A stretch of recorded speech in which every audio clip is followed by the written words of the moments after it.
आप यूपीएससी का तैयारी कर रहे हैं या बीपीएससी का तैयारी कर रहे हैं, चाहे आप सीजीएल का तैयारी कर रहे होंगे, आपके लिए एक बेहतरीन एक बुक हम बताने जा रहे हैं जो कि एनसीईआरटी बुक ही है।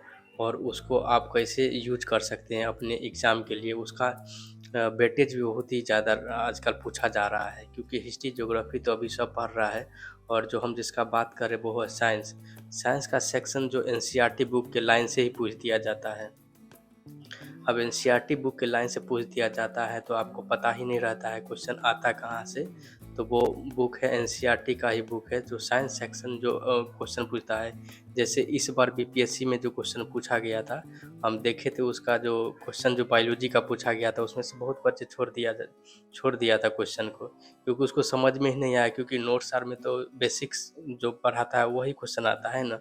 जो रियलिटी में जो बायो का स्टूडेंट होगा तो उसको पता होगा वो क्वेश्चन कहाँ से आया है। तो इसलिए हम आपको बताते हैं, एक बायोलॉजी का आप बुक ले सकते हैं तो बहुत आपको हेल्पफुल रहेगा क्वेश्चन बनाने के लिए, क्वेश्चन प्रैक्टिस करने के लिए, क्योंकि उसी से ही क्वेश्चन आता है। बुक हम आपको दिखा रहे हैं कौन सा बुक है।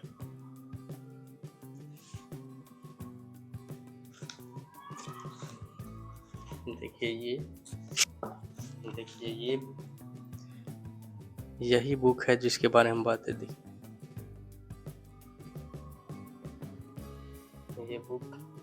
ये बुक देख लिए, यही बुक है, क्लास 12 का है, बायोलॉजी का बुक है। ये जो बुक दिखाए ना, ये एनसीईआरटी बुक है क्लास 12 के लिए, जो साइंस से लिए हैं उसके पास होगा। और ये बुक में जो है जो कौन सा चैप्टर पढ़ना है, मेरे पास ओल्ड बुक है तो आप भी ओल्ड ही बुक लीजिएगा।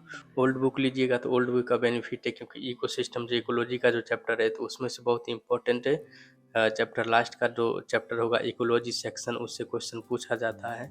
और ऑर्गेनिजम्स का जो होगा उस हमसे क्वेश्चन आ जाता है, बीपीएससी का चाहे यूपीएससी का, दोनों में क्वेश्चन पूछ लिया जाता है। तो ओल्ड बुक लीजिएगा तो सही रहेगा, उसमें चैप्टर है। और न्यू बुक लीजिएगा तो उसमें चैप्टर को एक चैप्टर शायद उससे रिलीज कर दिया, निकाल दिया गया, उसमें नहीं मिलेगा आपको। तो ये बुक आप ले सकते हैं, क्लास 12 का बायोलॉजी बुक है। अगर आपके पास टाइम बचता है, अगर आपके पास ज़्यादा टाइम है, अभी ग्रेजुएशन में ही है और आपको लगता है 2-3 साल है तो एग्ज़ाम के लिए, तो आप एनसीईआरटी बुक से तैयारी करें, वो आपके लिए बेटर होगा। और आप 9th का भी बुक इस्तेमाल कर सकते हैं, जैसे ये मेरे पास है। ये देखिए, ये क्लास 10th का है, साइंस का बुक है। तो ये भी एनसीईआरटी बुक ही है। ये भी आप ले सकते हैं, बेसिक्स तैयारी बहुत ही अच्छा हो जाता है इससे। दिख रहा है कि हाँ, क्लास 10th का हो गया। दूसरा हम दिखाते हैं आपको, ये हो गया मेरे पास, ये 9th का हो गया। ये इस वाला बुक है, 9th का है, ये 9th का, ये साइंस हो गया। तो ये 3 बुक बताएं, ये बहुत ही इम्पोर्टेंट बुक है, आप ये पढ़िएगा, बेसिक आपका बहुत ही स्ट्रॉन्ग हो जाएगा। और उसके बाद जब एमसीक्यू आप बनाने जाएंगे तो बहुत ही अच्छा लगेगा बनाने में, और आपसे बन भी जाएगा। क्योंकि नोट के भरोसे हम नहीं बैठ सकते हैं ना कुछ, क्योंकि उसमें हाईलाइटेड रहता है। बेसिक आपको स्ट्रॉन्ग करना है तो एनसीईआरटी बुक पढ़ना ही पड़ेगा। अभी आपको 3 बुक बताएं, वो तीनों बुक आप ले लीजिएगा, वो बेटर रहेगा। तो एक बार फिर से बता देते हैं कौन सा तीनों बुक है। ये हो गया साइंस का, ये साइंस का हो गया।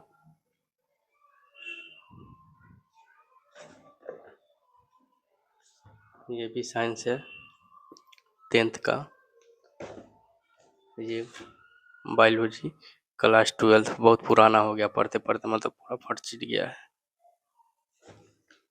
अगर वीडियो आपको अच्छा लगा तो चैनल को सब्सक्राइब भी कर सकते हैं। तो अभी एग्ज़ाम्स के लिए हम बीपीएससी का तैयारी हम खुद करते हैं खान सर से, तो स्ट्रैटेजी भी हम बता सकते हैं आपको, क्योंकि मेरा जो एक्सपीरियंस है 2 साल का है, अब 2 साल से तैयारी कर रहे हैं।